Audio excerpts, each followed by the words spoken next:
ॐ नमः सिद्धेभ्यः। ॐ नमः सिद्धेभ्यः। ॐ नमः सिद्धेभ्यः। ॐ जय जय जय। नमोस्तु नमोस्तु नमोस्तु।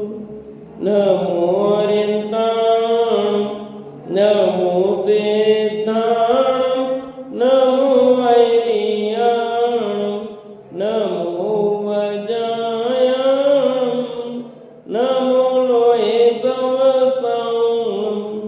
मंगलम भगवान वीरो मंगलम गौतमो गणि मंगलम कुंद कुंदारो जैन धर्मोस्तु मंगलम सर्वमंगलम मांगल्यम सर्वकल्याणकारकम प्रदानं सर्वधर्माणां जैनं जेतु शासनं जैनं जेतु शासनं। त्योवणति नियमदेवं वन्दिता त्योवणिन्द परिपूज्यं वोचम अनुपेयाओ भव्य जनानंद जननियो। बोले जिनवाणी मात की जय हो। बोले सरस्वती मात की जय हो। कार्तिक की अनुप्रेक्षा ग्रंथ कार्तिक के स्वामी विरचित देव गति के दुख का स्वरूप चलेगा। अभी हमने पूर्व में मनुष्य गति के दुखों की चर्चा की थी, कल और परसों भी की थी। अब आज यहाँ देव गति का क्या स्वरूप है, क्या देव गति में भी दुख है कि वहाँ सुख ही सुख है, तो उसकी चर्चा यहाँ करते हैं कि देव गति में किस प्रकार का दुख है, कैसी कैसी वहाँ पर सुविधाएं हैं, फिर भी दुख है, उसकी बात को यहाँ पुष्टि करते हैं। अकवि अवधि देवो तस्मै जायति मानसं दुःखं दुट्ठणमदीनं देवाणं रिद्धि संपत्ति। अकवि अवधि देवो तस्मै जायति मानसं दुःखं दुट्ठणमदीनं देवाणं रिद्धि संपत्ति। अकवि देवो वधि अथवा बड़े कष्ट से देव भी होता है तो तस उसके मदीणम देवाणम बड़े रिद्धिधारी देवों की रिद्धि संपत्ति दुट्ठणम रिद्धि संपत्ति को देकर मानसम दुखम जायदी मानसिक दुख उत्पन्न होता है। यहाँ कह रहे हैं कदाचित मुश्किल से देव हो गया तो देव गति में तो बहुत ठाठ है, तो कहते हैं कि वहाँ पर बड़े रिद्धिधारी देवों को देखता है जब, तो उनकी रिद्धि को देख करके ये मानसिक दुख भोगता है। उनके पास इतना है, मेरे पास तो इतना ही है, यानी ईर्षावश दुखी हो रहा है। जबकि वहाँ पर देव गति में न खाने की तकलीफ है न पीने की तकलीफ है, क्योंकि भूख लगती नहीं, लगे तो कंठ से अमृत जरे काम खत्म। प्यास की व्यवस्था तकलीफ नहीं, कुछ शरीर में रोग नहीं है। जैसे यहाँ कितने रोग हैं शरीर में, सारे अस्पताल भरे पड़े हैं, देवों को शरीर संबंधी कोई रोग नहीं, वैकृत शरीर है उनका। नारकियों का भी वैकृत शरीर और देवों का भी वैकृत शरीर, पर दोनों के शरीर में अंतर है। मैंने कहा था पहले, याद हो तो, इनके वैकृत शरीर है ऐसा है जिसमें किसी प्रकार कोई रोग नहीं, जबकि नारकियों का वैकृत शरीर पूरा का पूरा रोग से भरा समझ लो। यहाँ पर बहुत अनुकूलताएं हैं, बहुत भोग सामग्री है, खूब ठाट बाट है बाहर के, आज उस वन में, कल उस वन में, परसों उस वन में घूम सकते हैं,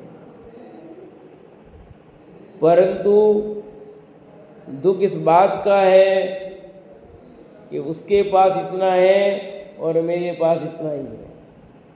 छोटे देव बड़े देव की संपत्ति को देखकर दुखी होते हैं, ये मानसिक दुख बहुत बड़ा है।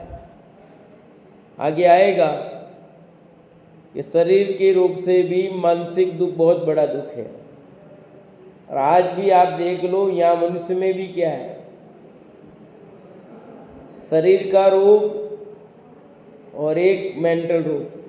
तो मेंटल वाला ज़्यादा दुखी है, शरीर के रोग को इलाज हो जाता है, पर मानसिक रोग का इलाज है, पर उनका इलाज क्या हो पाता है, करंट लगा रहे हैं, कहीं क्या कर रहे हैं। मानसिक दुख सभी है, सब टेंशन से युक्त है कि नहीं, भैया इसको कुछ नहीं टेंशन है। अभी इनके भी क्या हुआ, यही है हाइपर टेंशन है इनको, ये बोला।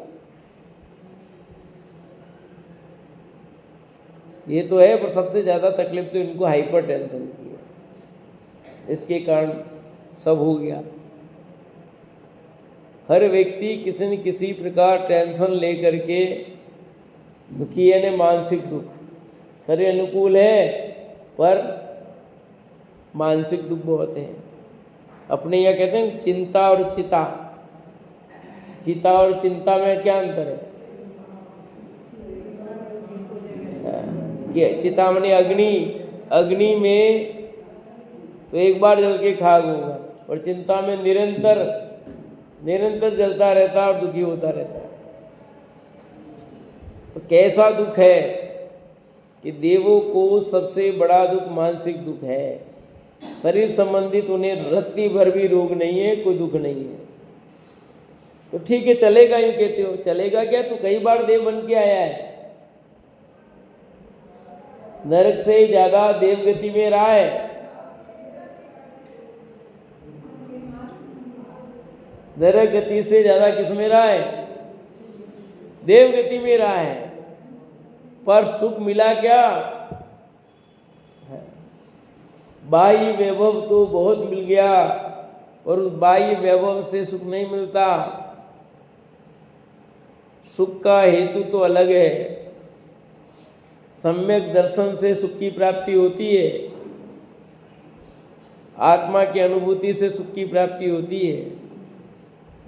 जो मिथ्या दृष्टि देव हैं, वे देव एक दूसरे से ईर्षा करते हैं और दुख होते हैं। यहाँ पर उनकी अपेक्षा कथन है, सम्यक दृष्टियों की अपेक्षा कथन नहीं है। ये यहाँ जो कथन किया गया है वो किसकी अपेक्षा है? मिथ्या दृष्टि उनकी अपेक्षा है। और फिर सम्यक दृष्टि भी हो तो सामान्य रूप से हो सकता है, उसको वैभव छूटता है तो दुख हो सकता है। आगे लिखते हैं, इट्ठ वियोगम दुखम होदी मदिन्न विषेतन्हादो विषय वसादो सुखम जैसिम तेसिम कुत्तो तित्ती। विषेतन्हादो, विषयों की तृष्णा से मदिन महर्दिक देवों को भी इष्ट वियोगम दुखम होदी, इष्ट रिद्धि देवाग्नादि वियोग का दुख होता है। जैसिम विषय वसादो सुखम, जिनके विषयों के आधीन सुख है। तेसिम कुत्तो तित्ती, उनके कैसे तृप्ति हुए, तृष्णा बढ़ती ही रहे। क्या कह रहे हैं यहाँ कि एक और दुख, विषयों की तृष्णा। विषयों की तृष्णा से मर्दिक देवों का भी इष्ट वियोग का दुख होता है। जो देव हैं बड़े बड़े, उनको भी विषयों का सुख बहुत है, परंतु उसका वियोग होता है तो बड़ा दुख होता है। बहुत देवांगनाएं मान लो, संपत्ति पर वो जावे तो दुख होता है। अब उस पर्याय को छोड़कर दूसरी पर्याय में जाना पड़ेगा। दिख रही है ना अगली पर्याय क्या होने वाली है? तो सारा वैभव छूट जाएगा, उसका दुख। फिर दूसरा एक और, सारे विषय भोग तो बहुत उपलब्ध हैं पर भोग नहीं सकते पूरे। सामग्री बहुत उपलब्ध है पर भोगेंगे कितने? आपके पास भोग सामग्री खूब उपलब्ध है पर आप क्या भोग सकते हो? क्यों समझो, जैसे कि अपन किसी शादी ब्याह में गए, वहाँ पर काउंटर बहुत हैं और एक से एक मिठाई, एक से एक आइटम बहुत सारे लगे हुए हैं और आपको खाने की इच्छा भी है, पर आप खा कितना सकते हो बताओ? आप अपने पेट भर से उससे ज़्यादा तो नहीं खा सकते। आप खाना चाहो तो भी वो हो जाएगा, ममन हो जाएगा। आप खाने की कोशिश भी करोगे तो यहाँ से वापस आता नहीं खा सकते हैं। अरे यार इच्छा बहुत है पर खा नहीं सकता। ऐसी स्थिति वहाँ की समझो। जैसे आप शादी में इतने काउंटर हैं, उपलब्ध तो बहुत है खाने के लिए पर आप खा नहीं सकते। बस ऐसे देवों को भी विषय सुख तो बहुत वहाँ पर उसका वे पूरा भोग नहीं कर सकते। तो ये भारी दुख है उनको। फिर विषय सुख वियोग होता है तो दुख है, और सम्यक दृष्टि को कम है पर मिथ्या दृष्टि को तो विशेष है। आता नहीं कम, ये लिखा मैंने कि सम्यक दृष्टि को कम है पर मिथ्या दृष्टि को तो विशेष है, उसकी अपेक्षा कथन है। अभी आप आए उसके पहले कह दिया मैंने कि ये कथन जो मुख्य रूप से मिथ्या दृष्टियों की अपेक्षा चलता है। सम्यक दृष्टियों को भी गुरुदेव ने लिखा, इसके प्रवचन में बात लिखी उन्होंने कि अरे सम्यक दृष्टि भी हो तो भी विशेष थोड़ा छूटता तो उसको भी मामूली दुख तो, क्षणिक तो दुख तो होता है, ऐसा लिखा उसको। कि भाई मामूली दुख तो उसको भी, क्षणिक दुख तो होता है, मिथ्या दृष्टि जैसा न सही, और उसको भी दुख तो होता है। अब देवांगना चली जा रही है, यद्यपि एक देवांगना मरे नहीं, दूसरी तैयार हो जाती है, फिर भी स्नेह तो है ना उसके प्रति, जो जा रही उसके प्रति दुख तो होता भी है। एक नीलांजना गई, दूसरी नीलांजना आ गई, ठीक है, परंतु दुख तो होता है। एक बेटा मरा, दूसरा बेटा आ गया मान लो, तो भी उस बेटे, जो बेटा मरा उसका दुख नहीं होता अपने को, है? एक बेटी, एक बहू गई, दूसरी बहू आ गई, चलो बेटे वाले ऐसा समझ में नहीं आए तो बहू का तो दुख नहीं होता है। एक बहू थी वो चली गई, बेटे की शादी और करा दी, दूसरा, फिर भी दुख तो, हाँ बहुत खराब हो कुछ तो अलग बात है, पर शाम बहुत अच्छी हो, बेस्ट हो, है, और चली जाए दूसरी तो कितना दुख होता है। अरे परिवार का कैसा भी सदस्य हो जाता दुख होता है नहीं, तो इनका भी ये परिवार ही है। तो स्त्री दुख लिखा, रिद्धि देवांगना, रिद्धियां जो होती है, रिद्धि चली जाए, रिद्धि का भी तो काल है, सब रिद्धियां सब समय रहेगी ऐसा नहीं है। रिद्धिया हुई, कोई रिद्धि का वियोग हो जाए उनसे, क्योंकि रिद्धिया पुण्य के उदय से प्राप्त होती है। मेरे को एक समझ में आ गई, रिद्धि का मतलब जो इनसे अधिक रिद्धि वाले होते हैं ना, उनसे उनको वो तो पहले वाली बात हो गई। वो तो ऊपर की गाथा में, या इस गाथा में ऐसा नहीं है, उसमें पढ़ना हो जो भी हो। यहाँ लिखा है रिद्धि देवांगनादि वियोग का दुख, और नहीं तो उस पर्याय को छोड़ रहा उसमें तो रिद्धि जाएगी ना। अपन ये अपेक्षा लगा दें ना कि भाई ये पर्याय छोड़ रहा है, अगली पर्याय में जाना पड़ेगा, तो पहले से दिमाग में चल रहा है उसके कि अब ये रिद्धिया चली जाएगी, ये रिद्धिया चली जाएगी। जैसे आज मैं हूँ, मान लो इस पद पे हूँ, इतने दिन बाद तो ये पद रहेगा नहीं, ये सुविधा नहीं मिलेगी। आज इस पद पे है, नौकर चाकर सब सुविधाएं मिल रही है, सरकारी बंगला मिला हुआ है, गाड़ी घोड़े मिले हुए हैं, जैसे कलेक्टर समझ लो, है ना, तो उसको नौकर मिले हैं, गाड़ी मिलती है, बहुत बड़ा फ्लैट मिल रहा है, सारी सुविधाएं मिलती है, और अब उस पद से हटेगा तो अब वो सुविधाएं नहीं मिलेगी। सब ले लो ना, तो जैसे उस पद को हटेगा तो क्या स्थिति बनेगी उसकी। बस वही हाल यहाँ पर है कि भैया उस पद पर थे, अब इतने समय, क्योंकि दिख रहा, अगला भव दिख रहा उसको, हाँ तो क्योंकि स्वयं भी अवधि ज्ञान से जान सकता है, और समोसरण में गया तो भगवान के भावमंडल में ही दिख जाते हैं, और पूछे तो और जवाब आ जाना ही है, और नहीं पूछे तो भी भावमंडल में तो अगला भाव उसका दिख ही रहा है, क्योंकि देव गति से मोक्ष जाएगा नहीं। वहीं से उसको आर्थ ज्ञान शुरू हो जाएगा। तो वो जो पर्याय उसके ध्यान में आ रही है ना, बड़ी तकलीफ देती है वो, ये सब। इसलिए यहाँ लिखा इष्ट रिद्धि देवांगना आदि वियोग का दुख होता उसको, जाएंगे तब जाएंगे, पर दुख चालू है पहले भैया। टेंशन शुरू हो गई है। जिनके विषयों के आधीन सुख है, उनके कैसे तृप्ति होवे, तृष्णा बढ़ती ही रहे।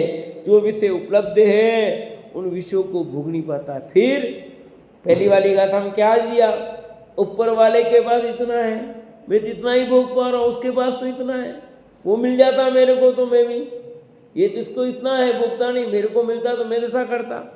लोग कहते हैं यदि मेरे पास होता मैं तो यूँ मौज मारता, ये लोग तो रंजुसाई कर रहे हैं, मेरे पास पैसा होता तो मैं तो फिर वो कार वो बंगला ऐसा बना, इनके पास पैसा देखो ऐसे रहते हैं, कहते नहीं कहते लोग। वही हाल समझ लो उन देवों के भी है, विषयों की तृष्णा इतनी है कि उसका भोग नहीं कर पाते, जबकि देवों के पास कम नहीं है, जितना जितना बड़ा उसके पास विषय भोग सामग्री खूब है। वेंत्रों के पास भी कम नहीं होता है। बहुत ये जितने भी वो सब तो नाटक है, समझ लो। नीचे वाले देवों की बहुत आराम है, सब कोई भी कोई नहीं, सब सुविधाएं उपलब्ध हैं, उनको कौन सा कमाना दमाना है? आज जैसी तकलीफ नहीं है, खाना नहीं बनाना पड़ता, सुबह से उठ करके झाड़ू पोछा नहीं करना पड़ता, यह झाड़ू करना गाना पोछा करना, फिर कोई नहीं आवे तो बड़ी परेशानी क्यों है कि नहीं?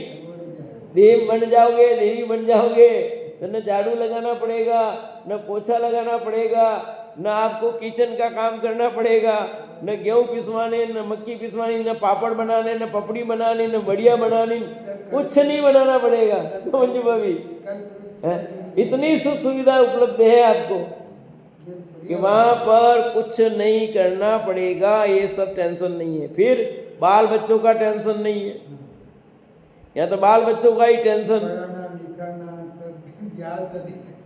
कितना पहले जन्म से लेकर के दुख शुरू, दूध पिलाना, नो पिलाना, नहीं पिए, काटे करे वो, कैसे बच्चे कैसे हरकतें करते हैं, फिर कहीं लड़ाई झगड़ा लेके आया तो टेंशन, फिर भाग जाए तो टेंशन, मोबाइल नहीं दो तो टेंशन, ले लो तो टेंशन, कितने टेंशन। यहाँ वहाँ पर कोई टेंशन नहीं है। बाल बच्चे संबंधी किसी प्रकार का कोई रोग नहीं, पढ़ाना नहीं, लिखाना नहीं, शादी कराना नहीं, कोई है ही नहीं, क्योंकि बाल बच्चे होते ही नहीं उनके, तो बालड़े होते हैं। ये शब्द तुम्हारे यहाँ के लिए, उनके वहाँ नहीं है। क्यों? कि यहाँ सब वो सब एक जैसे हैं। यहाँ तो किसी के बच्चे होते हैं, किसी के नहीं होते, इसलिए ये शब्द है। वहाँ पर ऐसी व्यवस्था है ही नहीं। वहाँ कोई विधवा नहीं होता, वहाँ कोई विदुर नहीं होता। क्या मल्लाल साहब, ओ मल्लाल साहब कहाँ चले गए? देवगति में आनंद ले रहे हो? न तो विधवा होते हैं वहाँ, न विदुर होते हैं, न कोई, या वहाँ बाल भी सफेद नहीं होते हैं, काले करने की जरूरत नहीं है, नाई के पास जाने की जरूरत नहीं है। ये सब तकलीफ नहीं है, फिर भी भारी तकलीफ है। यूं कह रहे हैं, क्या कह रहे हैं आचार्य देव? अरे ये सब तकलीफ तो नहीं है, पर वहाँ बहुत भारी तकलीफ है। कौन सी?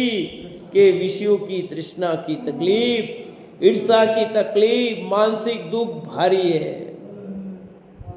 सबसे बड़ा दुख तो टेंशन का है ना। टेंशन लेके घूम रहा भैया, ये टेंशन में आदमी पतला हो जाता है, टेंशन में अटैक आता है, आता नहीं आता है? टेंशन में क्या क्या नहीं हो जाता। अभी डॉक्टर ने क्या बोला, इसका हाइपर टेंशन था, इनको हाइपर टेंशन, इसके ठीक नहीं हो रही है। मैं भी गया तो बताने, तो सबसे पहले डॉक्टर यही कहता है कि तुम टेंशन करोगे तो बीपी बढ़ेगी तुम चाहे कितने ही खा सकते। बस अब शारीरिक दुख से मानसिक दुख बड़ा ऐसा कहते हैं। मैंने कहा था ना आगे आई गया था, आइए देखो, सारी दुखादो मानस दुखम हवै पौरम मानस दुख जुद्धस्सी विषया विद्वावाहुंति। कोई समझता होगा कि शरीर संबंधी दुख बड़ा है, मानसिक दुख तुच्छ है, उसको समझाते हैं। सारी दुखा दो, शारीरिक दुख से मानस दुखम मानसिक दुख अई पौरम हवई अति प्रचुर बहुत ज़्यादा है, कई गुना बढ़कर होता है। मानस दुख युद्ध से ही देखो, मानसिक दुख सहित पुरुष के विषया विदुहावंती अन्य विषय बहुत भी होवे तो भी उसको दुखदायी दिखते हैं। मानसिक चिंता होती है तब सभी सामग्री दुख रूप दिखाई देती है। यानी कि इस गाथा में आचार्य देवी कह रहे हैं शारीरिक दुख से मानसिक दुख बड़ा होता है। अब ये सबके समझ में आएगा या नहीं आएगा अलग बात है, पर सत्य ऐसा ही है। क्यों ऐसा है? जगत में लोगों को शारीरिक दुख बड़ा दिखाई देता है, उसको मानसिक दुख जैसा लगता ही नहीं है, पर मानसिक दुख बड़ा है। मैंने अभी उदाहरण दिया था चिंता और चिता का, कि चीता अग्नि एक बार शरीर को जलाती है, प्रति समय जलाती है, चिंता प्रति समय जला देती है। और मानसिक दुख से आदमी कई रोगों से ग्रसित हो जाता है, शारीरिक रोगों का कारण भी वो निमित्त बन जाता है। आपके अटैक का अधिकांश कारण जो आया है सर्वे में सर्वाधिक कारण वो है टेंशन, सर्वाधिक कारण। आपके ब्लॉक जाम हो रहे वो भी इसीलिए उस चक्कर में ही रहता है, वो सही काम नहीं हो पाता है। दूसरा, यहाँ जो लिखा है कि जब मानसिक दुख होता है तो आदमी विषयों को भोगते हुए भी उसका आनंद नहीं ले पाता है। अब यूँ समझो, एक उदाहरण देता हूँ समझ में आ जाएगा। मान लो अपने परिवार का कोई सदस्य का वियोग हो गया, आपके पास बढ़िया खाना पड़ा है, आप खा रहे थे, समझ लो कि अपने घर में बढ़िया आइटम बना था, मन पसंद आपकी चीज़ खाना, और आप खा ही रहे थे, इतने में कॉल आ गया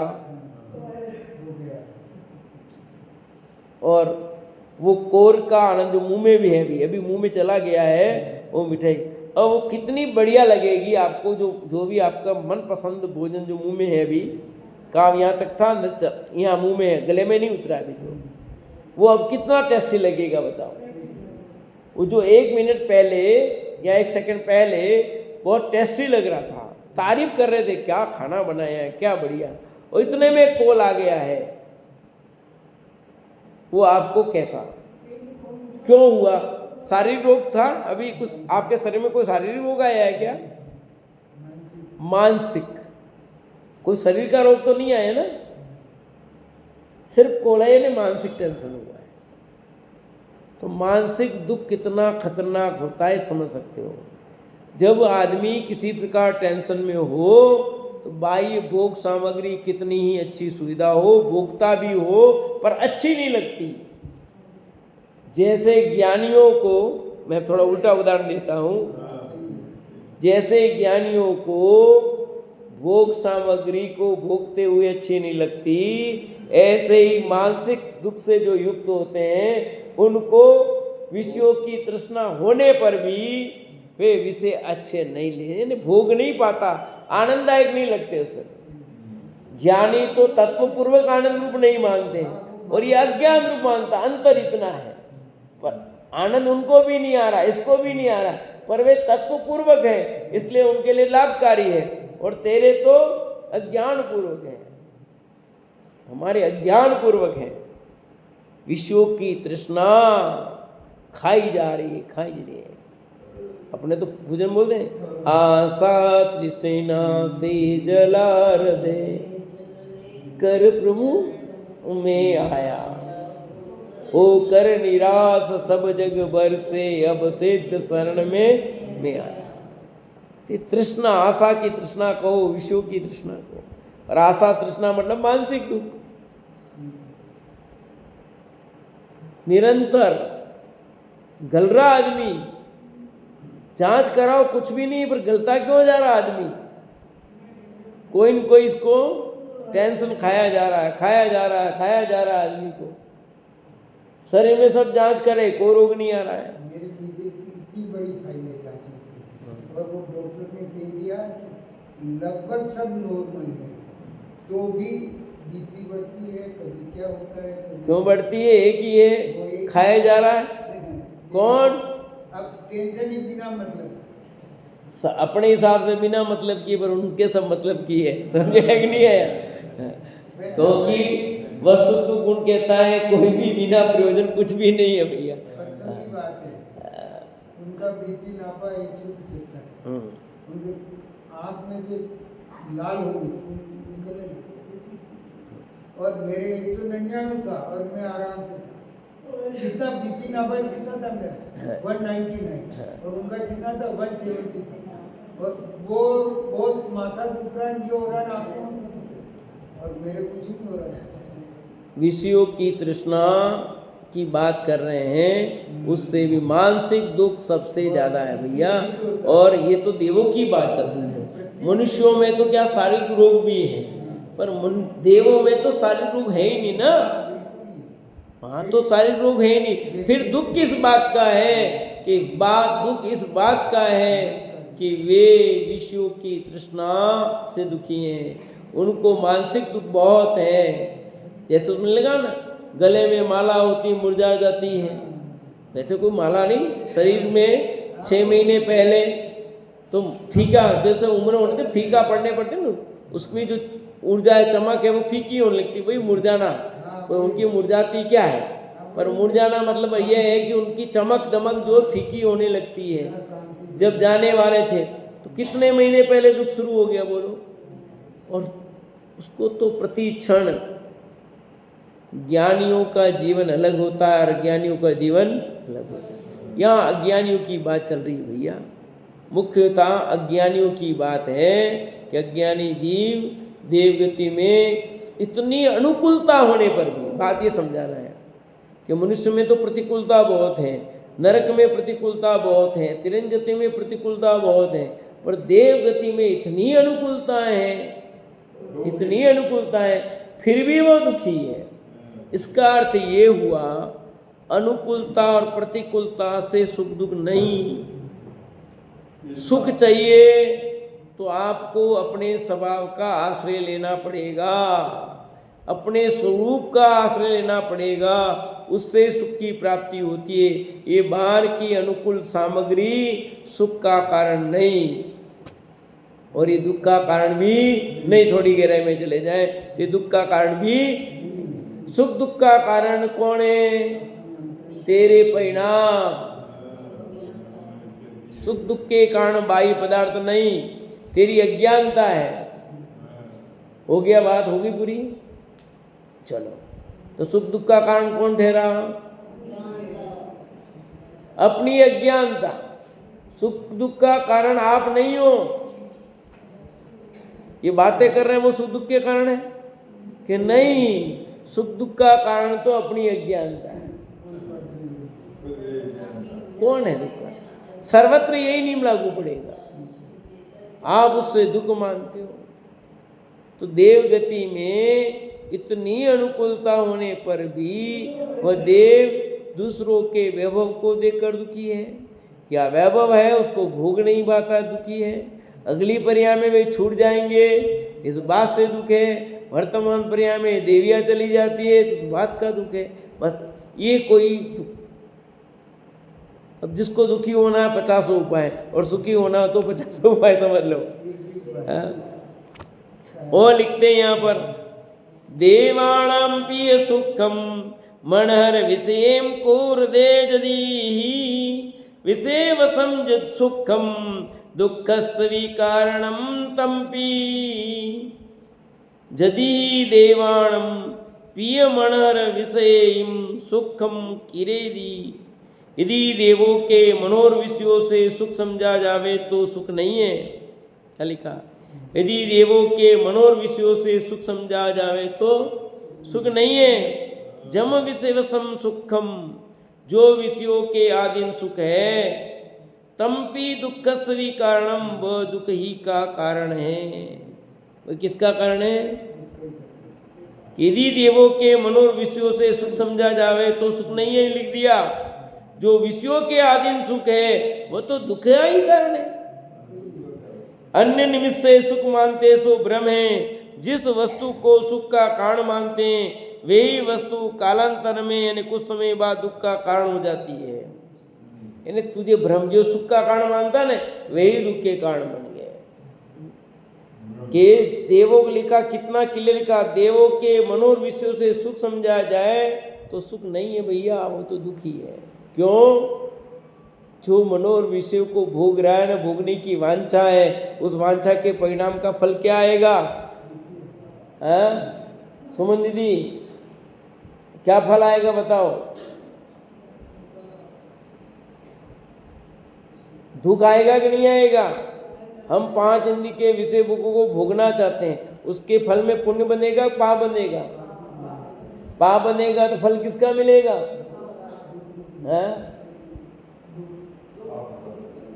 बोलो बोलो।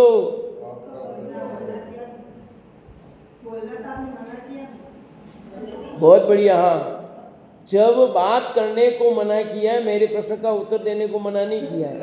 आप आपस में बात करते हो उसको मना किया है। जब प्रश्न पूछा जाए तो उत्तर देने का मना नहीं किया है। ये उल्टा तर्क नहीं लगाना। आप आपस में बात करते हो किसी चीज़ पर, उसका मना है। हम प्रश्न पूछे उसका उत्तर देने का मना नहीं किया, और आप हमसे प्रश्न पूछना चाहते हो उसका भी मना नहीं किया है। समझे नहीं? प्रश्न पूछना है तो पूछ सकते हो, पर आपस में वार्तालाप करते हैं उसकी मनाही है, कतई ये गलत चीज़ है। हाँ, और बीच में उसका मना किया हमने। ये मना नहीं किया कि आप प्रश्न नहीं पूछ सकते, प्रश्न पूछने का थोड़ी मना किया है।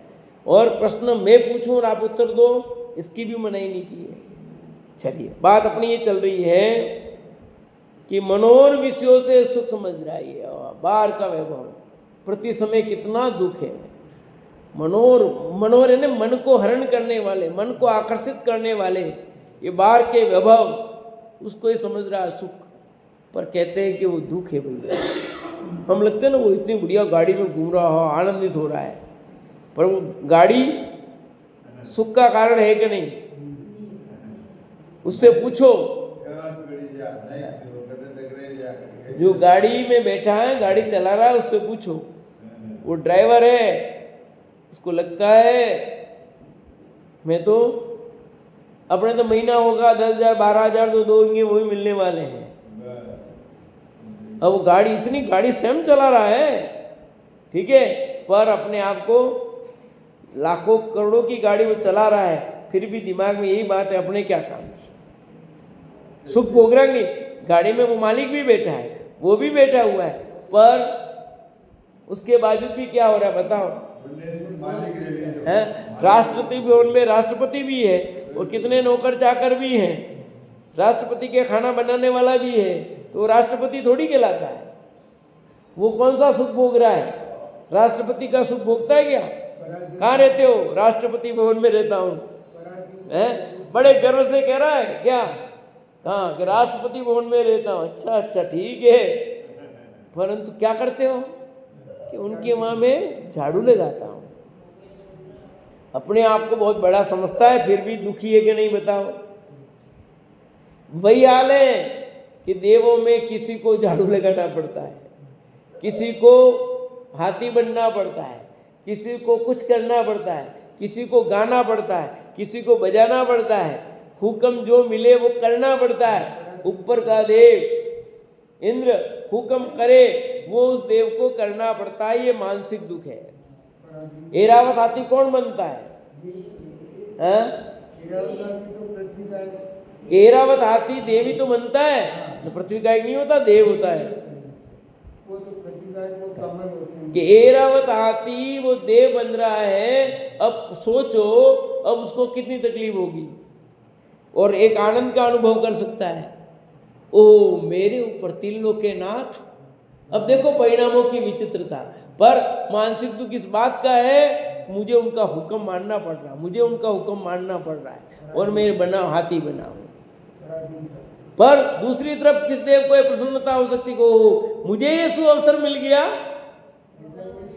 कि जैसे आपके माथे पर भगवान ले जाने के मेरे को मौका मिल गया भगवान ले जाने का, ठीक है ना। पर वो भारी वजन ऊंचा मेरे को कह दिया भगवान ऊंचा करने को, फिर से भगवान ऊंचे होंगे क्या? एक वो भी सोच सकता है, और एक इस बात की प्रसन्नता अनुभव कर सकता है कि मुझे त्रिलोक के नाथ को लेने के लिए अवसर मिल गया। बात फर्क इतनी है। एक सोचता है कि मुझे रोज भगवान का परीक्षा लाने का अवसर मिल रहा है, मेरे विशेष पुण्य का उद्देश्य है, मेरे को लाना पड़ रहा है, दुखी हो सकता है। बात एक काम वही है, पर कितना फर्क पड़ता है, समझिए। जो लाते ना, जो मंदिर में व्यवस्था नहीं है तो पैसे से ला रहे कर रहे हैं, तो उनके दिमाग में अलग है, और एक जो भगवान की सच्ची भक्ति से लाता है उसके और उसमें फर्क पड़ता नहीं पड़ता, बोलो। बात वही है। अब वहां पर किसी को बाजे बजाने पड़ रहे हैं, किसी को कुछ करना पड़ रहा है, तो देव इंद्र के हुक्मों का पालन करना, तो ये मानसिक दुख है कि नहीं? इस उसका दुख की बात है, शरीर संबंधी रोग नहीं है, अच्छी बात है, परंतु ये दुख बड़ा दुख है। आचार्य देव साफ साफ कह रहे हैं, शारीरिक दुख से मानसिक दुख बड़ा होता है। तू मान न मान, और है तो बड़ा ही। आप देखो कोई व्यक्ति पागल हो जाता है, अब उसको वो कौन सा दुख है बताओ उसको? मेंटल हॉस्पिटल है कि नहीं? शरीर रोग वाला में ज्यादा टेंशन है कि उसमें टेंशन है? बताओ, टेंशन किस में ज्यादा है? मेंटल वाले में ज्यादा है कि नहीं? शरीर वाले में कोई नहीं पड़ा, कोई बात नहीं, और मेंटल में डिस्टर्बेंस है। ऊपर वाला कुछ है, मतलब ऊपर वाला मतलब मेंटल डिस्टर्बेंस, ये समझ लेना, जिसको अपन ऊपर रोग कहते हैं, वो सब मेंटल डिस्टर्बेंस। अब वो दुख बड़ा हुआ कि नहीं हुआ, विमल जी बताओ? तो आचार्य देव ने गलत लिखा है? इतना स्पष्ट सटीक और प्रमाणिक बात लिखते हैं, ऐसा नहीं है कपोल कल्पित कुछ भी लिख दें यहाँ। ये जैन हितरागी संतों का कथन, एक एक शब्द बहुत निर्णय पूर्वक गहराई में जाकर अनुभव पूर्वक लिखे जाते हैं। ऐसा नहीं है कि चलो लिखना है तो कुछ भी लिख दो। एक एक गाथा को लिखते हैं तो उन गाथाओं को लिखने में कितना उपयोग, क्योंकि उनको अंतर में जाना है, बाहर आएंगे, अंदर जाएंगे, बाहर आएंगे। हमारे जैसा नहीं बैठे 2 घंटे 4 घंटे तक उसी को एक पद लिखते रहेंगे, करते हैं, हमारा उपयोग तो उसमें चलता है। पर मुनिराज के तो ऐसा है नहीं कि वो उसी में लेके बैठे रहेंगे, उनका तो अंदर जाना, बाहर जाना, उस काम को लगा। हमारे पास कापी है, पेन है 50, उनके पास तो अलग चीज़ है। ताड़ पत्र थे, उन पत्तों पर लिखना कितना कठिन काम था, और फिर ये गाथा उकेर रही, फिर ये मिल गई अपने तक। कितना बड़ा पुण्य हमने किया जो ये मिला है। उस पुण्य की कीमत समझ में नहीं आ रही अपने को भाई, कि आचार्य देव का कितना बड़ा उपकार है, और आचार्य देव के साथ में जिन जिन साधर्मियों ने इनको सुरक्षा की और उनको हम तक पहुंचाया, वे सब वास्तव में हमारे लिए धन्यवाद के पात्र हैं। बहुत बहुत धन्यवाद के पात्र समझना चाहिए कि ये नहीं, हम कितने पुण्यशाली हैं कि हमको उन लोगों ने संभाल कर यहाँ दे दिया। फिर देखो, फिर अर्थ कर दिया। प्राकृत नहीं आती तो हिंदी में, ढूंढारी में था, संस्कृत में था, संस्कृत से हिंदी, प्राकृत, प्राकृत की गाथा कर संस्कृत कर दी, संस्कृत से हिंदी कर दिया, और आज की बोली खड़ी बोली में, अंग्रेजी में समझो तो अंग्रेजी में तैयार, गुजराती में समझो तो गुजराती में तैयार। ये सब लोग उपकारी हैं कि आपको अपनी भाषा में परोस करके माल मिल रहा है। फिर भी कोई न पढ़े न समझे तो उसके अभाग की महिमा तो हमसे भैया देवगति मिल जाएगी, कोई खास बात नहीं है। देवगति तेने खुद नमोकार मंत्र सुना, वो कुत्ता वो देवगति में चला गया। ये देवगति में जाना कोई अच्छी बात थोड़ी है। यहाँ तो चारों गतियों के अभाव की चर्चा चल रही है। यहाँ चारों गतियों में दुख है सिद्ध कर रहे हैं। तुझे चारों गतियां कष्ट रूप लगनी चाहिए और इससे कष्ट से पार होने का उपाय या जिनवाणी में बता रहे हैं उसको अंगीकार करना चाहिए कि चारों गतियां दुख रूप हैं, एक गति भी सुख रूप नहीं है। अब कहते हैं इस तरह विचार करने पर कहीं भी सुख नहीं है। एवं सुट्ठु असारे संसारे दुख सारे घोरे किम कथवी अति सुवम वियारमाणम सुनिच्छेदो। एवं सुट्ठु सारे, इस तरह सब प्रकार से असार दुख सायरे घोरे संसारे, दुख के सागर भयानक संसार में सुनिश्चेदो वियारमाणम, निश्चय से विचार किया जाए तो क्या कहीं भी सुख है? अर्थात नहीं है। चार गति रूप संसार है और चारों ही गतियां दुख रूप है, तब सुख कहाँ है बताओ। कहते हैं इस तरह विचार किया हमने, चारों गति के स्वरूप को समझा तो निष्कर्ष क्या निकला विमल जी? कि दुख ही है। हमें एक की भी गति में सुख, किसी में किसी टाइप का दुख है, प्रकार अलग अलग हुआ है भले, पर दुख तो है। किसी की मान लो एक व्यक्ति क्या है, मेरे तो आंख ही खराब है, पर आंख खराब तो है। किसी के कान खराब है, किसी की आंख खराब है, किसी की जीभ खराब है, किसी का शरीर खराब है, पर है तो खराब ना। दुख का प्रकार अलग अलग है। मैंने कहा था 2 दिन पहले, हाथ टूट जाए बढ़िया के पेट टूटे तो बढ़िया, बताओ है? अरे पेट टूटे तो भी तकलीफ वाली बात है। नहीं, ये हाथ से भी पेट टूटना बहुत बेकार बात है। हाथ टूटना कोई बात नहीं, ले करके तुम कोई बात नहीं, ये चल ही नहीं सकते हैं, सब बंद हो जाता है। तेरी समझ का फेर है, पर है तो तकलीफ सब में। अच्छा नाक कट जाए तो नहीं, फिर हाथ पैर सब बढ़िया चल रहे हैं। कि नाक कटे तो भी दुख, कान कटे तो भी दुख, दुख तो सब में ही है भैया।